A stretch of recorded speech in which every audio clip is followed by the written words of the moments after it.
میں حصہ دھونا ضروری ہو جائے گا. نکاح نامہ میں دلہن کے جیب خرچ کو لکھوانا جائز ہے؟ یہ سوشل ایشو ہے, لکھوا سکتے ہیں, کیونکہ نانو نفقہ تو مرد کے ذمہ ہے نا. اب نانو نفقے میں وہ سمجھتا ہے مرد کے جو میں اس کو کھلاؤں گا وہی یہ کھائے گی. یعنی اگر مرد کا دل کرتا ہے کہ وہ پان کھائے تو بیوی کا بھی دل کرتا ہے کہ کبھی وہ ٹافیاں منگوا کے کھا لے, یہ چپس منگوا کے کھا لے, تو اس کو جیب خرچ تو ہونا چاہیے. اچھا ہاں جی, ہونا چاہیے. یہ آپ نے یہ کور بھی کر لیا کہ نان نفقہ ہے کیا؟ ہاں, نانو نفقہ میں کھانا پینا, رہائش اور لباس شامل. کھانا پینا میں بھی یہ نہیں ہے کہ خالی 2 روٹیاں ہی دینی ہے, مطلب باقی چیزیں بھی کور نہیں ظاہر ہے جی. ٹھیک ہے. جب وہ نہیں کر رہی, وہ روٹیاں پکا کے وہ عورت دے رہی ہے جس کے ذمہ نہیں ہے کہ وہ پکا کے آپ کو دے, وہ بھی تو روٹین سے ہٹ کے کام کر رہی ہے نا. نہیں, یہ چیز آپ کا موقف ہے کہ اس کے ذمہ نہیں ہے؟ نہیں, اس کے ذمہ نہیں ہے. نانو نفقہ کس کے ذمہ ہے؟ مرد کے. تو مرد کے اگر یہ اس میں ڈویژن ہوتی کہ جی ذمہ یہ ہے کہ لا کے گندم کی بوری پھینک دے گا اور وہ چکی چلاتی رہے گی, تو بتائیں کس حدیث میں موجود ہے؟ جب میں آپ کو کہتا ہوں کہ جی یہ بندہ آپ کا ملازم ہے, اس کا کھانا آپ کے ذمہ ہے, آپ اپنی دکان پہ رکھیں, تو آپ کیا کرتے ہیں؟ اس کو لا کے گندم دیتے ہیں کہ ادھر کوٹے. کیا کرتے ہیں آپ؟ ایک ہوٹل سے کھانا لگواتے ہیں اس کا, یہی کرتے ہیں نا. عرف عام میں یہی سمجھا جاتا ہے نا. تو بیوی کا بھی یہی ہے. جب وہ ایک روٹین سے ہٹ کے آپ کے لیے روٹی آٹا گوندھ رہی ہے, گھر کی صفائیاں کر رہی ہے, باقی معاملات کر رہے ہیں, تو آپ نے بھی اپنی روٹین سے ہٹ کے اس کے ساتھ کرنا ہے دل جوئی. علی بھائی, یہ جو سنت سے کیا ثابت ہے؟ مطلب آپ سے کے گھر میں جو میں نے بتا دیا میرے بھائی, بال کی کھال نہ اتارے. سوال جو میں نے وہ سن رہے ہیں, یہ اس وقت عورتوں کے حقوق کے اوپر نہیں لیکچر ہو رہا. آپ صرف پرچیوں کور کریں, آپ لوگوں کے ساتھ زیادتی نہ کریں. مجھے بار بار نہ کیا نفل طواف میں عورت کو چہرے کا پردہ کرنا چاہیے یا نہیں؟ نفل طواف میں تو ضرور کرنا چاہیے. وہ تو بخاری میں حدیث ہے کہ احرام کی حالت میں آپ صلی اللہ علیہ وآلہ وسلم فرمایا کہ اپنے نقاب اتار دو, دستانے اتار دو, جرابیں اتار دو احرام کی حالت میں. جو عام نفلی طواف ہو رہا ہوتا ہے وہ احرام کی حالت میں تو نہیں ہو رہا ہوتا, لہٰذا اس میں وہ نقاب کرے, ضرور کرے, کرنا چاہیے. قرآن میں منزل کا کیا تصور ہے؟ اس کی شرعی حیثیت کیا ہے؟ قرآن کی 7 منزلیں صحابہ کے دور میں ہی ہو چکی تھی. میرا جو پہلا لیکچر ہے نا قرآنک لیکچر 2010 اکتوبر کا, وہ قرآن کے تعارف کے اوپر ہے ڈیٹیل. اس میں نے یہ بتایا تھا کہ یہ منزلیں ہیں نا, یہ صحابہ کرام کے زمانے میں تھیں. اچھا. اور آپ دیکھیں سورۃ الفاتحہ کو آپ قرآن کا دباچہ مان لیں نا, تو پہلی منزل میں 3 سورتیں ہیں, دوسری میں 5 ہیں, تیسری میں 7 ہیں, چوتھی میں 9 ہیں, اور اس طریقے سے 5ویں میں 11 ہیں, چھٹی میں 13 ہیں, اور 7ویں میں 65 ہیں. وہ بھی 13 کا ملٹیپل ہے, 13 ملٹیپلائڈ بائی 5. یہ اور چلتی ہیں بڑی, اور تقریباً برابر ہیں یہ اسے. صحابہ کرام ایک ہفتے میں قرآن مکمل کیا کرتے تھے, تو انہوں نے 7 منزلوں میں اسے ڈیوائیڈ کیا ہوا تھا. بعد میں جب تابعین کے دور میں, صحابہ کے دور کے اینڈ میں جب لوگ سست ہو گئے, تو پھر پاروں کی ڈویژن کی گئی, چلو روزانہ 1 پارہ پڑھ لیں. پھر رکوعوں کی ڈویژن مضمون کے اعتبار سے اسی وقت کی گئی. تو منزل یہ ہے. اگر ایک وہ منزل ہے جو تبلیغ جماعت والے بانٹ رہے ہیں, وہ وظیفوں والی, تو وہ تو انہوں نے خود ہی بنائی ہوئی ہے, اس کی کوئی شرعی حیثیت نہیں سوائے جو چیزیں سنت سے ثابت ہیں. کیا یہ سچ ہے کہ سیدنا آدم علیہ السلام کے وقت میں چاند کی 13, 14, 15 کو روزہ رکھا جاتا تھا؟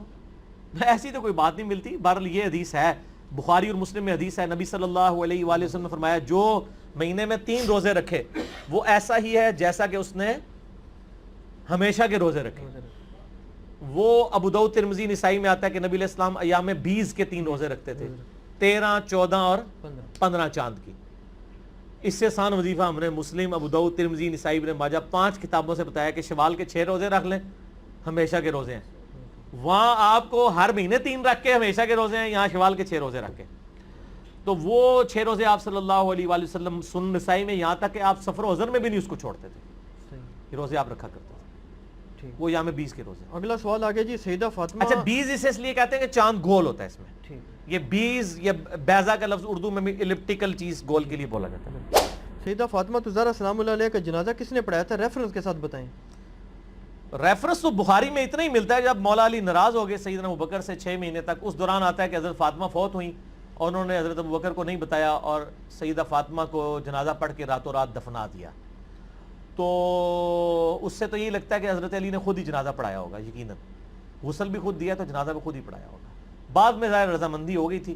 اب مسئلہ 55B ہے حدیث کرتاس پہ, وہ ایک ڈیٹیل طلب ٹاپک ہے, میں آج اس کی ڈیٹیل میں نہیں جا سکتا. اتنا ہی رہے. کیا حضرت زینب سلام اللہ علیہ نے بدعا دی تھی کہ شیعہ قیامت تک ماتم کرتے رہیں گے؟ شیعہ آخر کیوں سینہ کو بھی کر رہے ہیں؟ یہ میں سنیوں سے پوچھتا ہوں کہ شیعہ کیوں سینہ کو بھی کر رہے ہیں.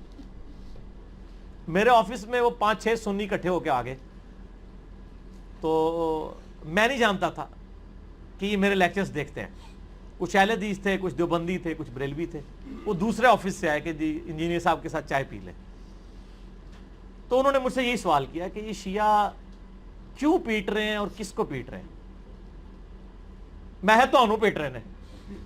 اچھا ان سب نے نا ایک کہکا بلند کیا.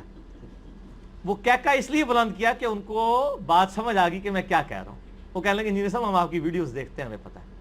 میرے بھائی جب آپ صلی اللہ علیہ وآلہ وسلم کی وفات کے بعد حضرت حسن کو زہر دے دیا گیا, سیدنا حسین کو ان کے گھر والوں سمیت شہید کر دیا گیا, مولا علی تینوں خلفاء کے ساتھ وزیر کی حیثیت سے رہے, جب حضرت علی کی باری آئی تو لوگ تلواریں اٹھا کے ان کے اوپر چڑھ دوڑے.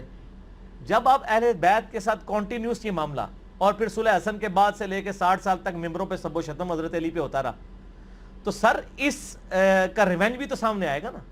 ہر عمل کا ایک رد عمل ہوتا ہے. تو یہ کہنا جی وہ یزید پیٹا تھا, اس نے کالے کپڑے پہن لیے تھے, یہ تو انہوں نے آل امیہ کی بدماشیوں کو چھپانے کے لیے یہ چیزیں گھڑی ہیں. شیعہ جو پیٹ رہے ہیں ہمارے نزدیک تو ماتم کرنا حرام ہے. میرا تو کلپ ہے ماتم کے اوپر, میں نے تقریباً 1 ملین کے قریب لوگ دیکھ چکے ہیں ماتم کے حق میں 3 دلائل اور ان کا جواب. لیکن اس کی ریالٹی کو بھی دیکھیں.